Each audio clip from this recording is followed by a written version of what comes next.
Tutorials, short video lang tayo sa mga problema ng version 2. Ito po yung problema ng version 2 mga tutorials. Yan o. Yung umiingay na to. Yan, may gagawin tayong modification dito. Tatanggalin natin tong kanyang alarens. Tapos tatanggalin natin yung takip niya. Bibigyan natin ng bracket dito para mag-fit siya. Ito lang yung mga gagamitin natin mga tutorials. Gumamit ka ng plies, tapos tong Phillips screw, tapos tornilyo, yan. Tapos yung ng busina, yung flat bar niya, yung sa likod yan. Kunin mo to yan. Kahit ibang flat bar pero mas maganda kasi ito yung ginagamit ko. Tapos alarens. Tara na mga katornikos, tirahin na natin to. Baka tirahin pa ng iba. Let's do this.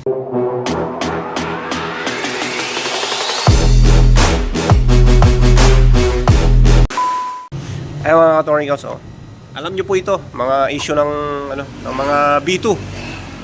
Ito yung inaano ni boss manager pag binibirit niya. Gumagarargar.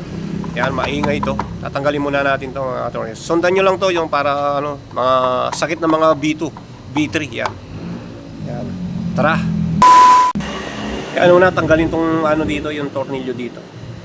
Sa mga lang to mga katornikos, kung alam mo na tong video na to o alam mo na yung discarding na to, pwede ka nang umiskip. Tulong ito sa mga yung mga di pa alam yung mga issue na kung paano gagawin dito. Kasi mission ng mga mga B2. Tanggalin natin to. Yan.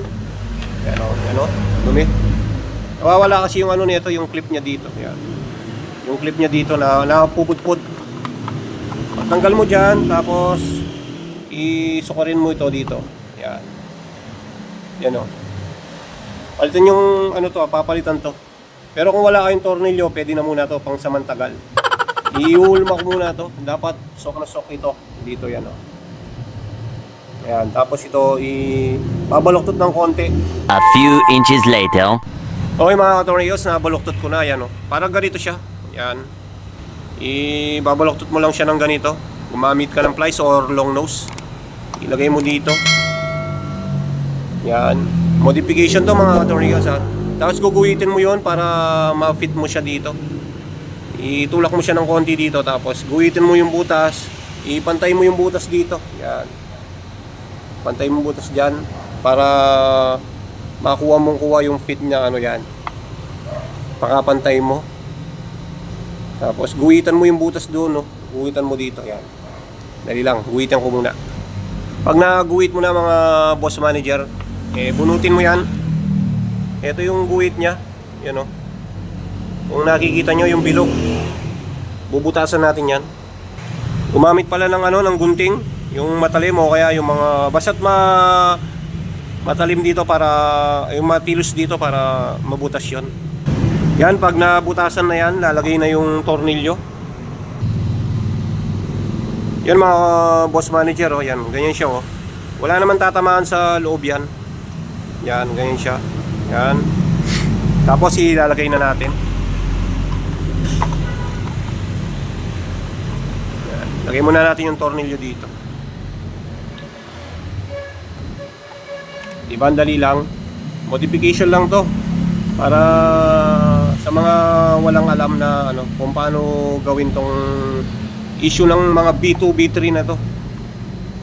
Yan. Yan fit na siya yan. Para hindi na siya gumalaw. Lagay na lang natin to. Walang ibang tornilyo. Bala kayo kung anong tornilyo yung lalagay nyo dito. Pwede naman to pero kaya lang hindi umabot yung busit. Papalitan ko na lang. Hanap ako ng ibang tornilyo. At ito na yung napili natin tornilyo. Sakalam yayamanin. Lalagay na natin siya dito. Alarens din to.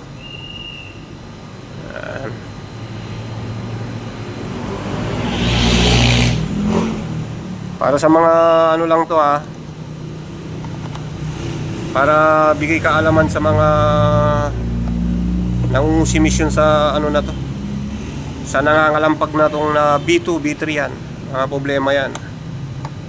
Pag ganyan yung mga mga sa Honda Click, ganito na lang gawin nyo. Bawal to sa mga masiselan.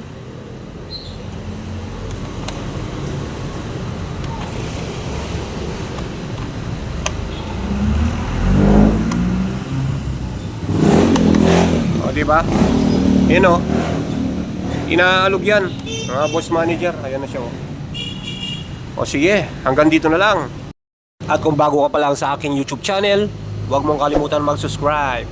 Pindutin mo na rin ang notification bell para updated ka sa mga video na katulad nito. Bye-bye! Peace! Peace out!